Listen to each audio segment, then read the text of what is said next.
Good afternoon to the House Chairperson, to the Honourable Speaker, the Honourable Deputy Speaker, and the Honourable President. Today, we stand at a critical juncture as we discuss the National Health Insurance. While the Democratic Alliance has always championed universal health care and access to health care, we must ensure that our solutions are both practical and sustainable. As part of the National Government of Unity, it is our duty to uphold our principles while offering constructive recommendations.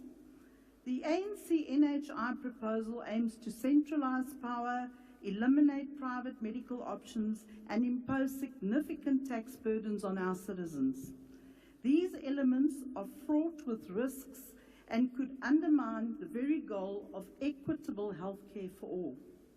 Firstly, the extensive powers granted to the Minister of Health are deeply concerning.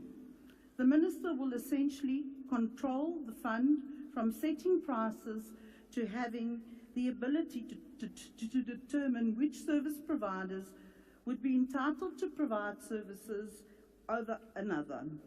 The concentration of power invites corruption and inefficiency, as we have seen with the state-owned entities.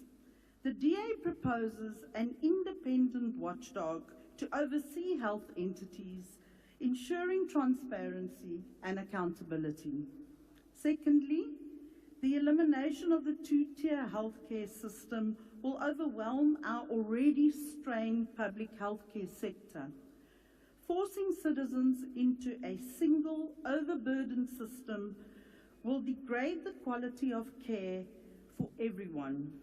Instead, we should enhance private health care, access through social reinsurance system, lowering costs and improving benefits while cross-subsidising care for the poor. Thirdly, the financial viability of the NHI is questionable. Without a recent feasibility study, we cannot accurately assess the costs of the NHI. Treasury's reluctance to commit full funding exacerbates this uncertainty. The DA recommends a phased approach, beginning with fixing the current public health infrastructure and ensuring sustainable funding mechanisms before full implementation.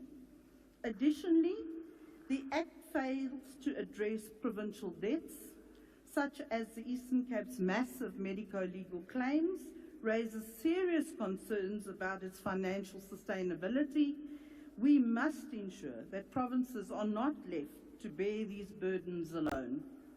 Furthermore, the accreditation process for health providers is unworkable in the current form. Most facilities, especially in rural areas, lack the resources to meet the stringent standards. The DA advocates for practical solutions to improve rather than penalise our healthcare providers. Lastly, the creation of a national health information system raises significant privacy concerns. We must ensure robust protections against data breaches and maintain the practicality of such systems in areas lacking basic infrastructure. The recent cyber attacks on the NHLS proves just how debilitating vulnerable ICT infrastructure can be. Last night in your speech, Mr. President, you said, and I quote, "There's a broad agreement that we must draw on the resources and capabilities of both the private and the public sectors to meet the healthcare needs of all South Africans equally." You also stated in implementing NHI, we are confident that we will be able to bring stakeholders together and that we will be able to resolve differences, clarities and misunderstandings. As a Democratic Alliance, we welcome these discussions and will be watching this space closely. In conclusion, while we support the goal of universal health care, the NHI Act as it stands is not the answer. The DA's recommendations offer a balanced approach that addresses corruption, enhances accountability, and improves access to quality healthcare for all South Africans. Let's work together to build a healthcare system that truly serves the needs of our people. Mr. President, the DA is committed to work with your team of weavers, tabling recommendations, ensuring that we achieve the necessary outcomes enshrined within Section 27 of our Constitution in terms of quality healthcare. I look forward in working with my colleagues of the GNU within the Health Committee, achieving the best possible outcomes for every South African in this country. I thank you.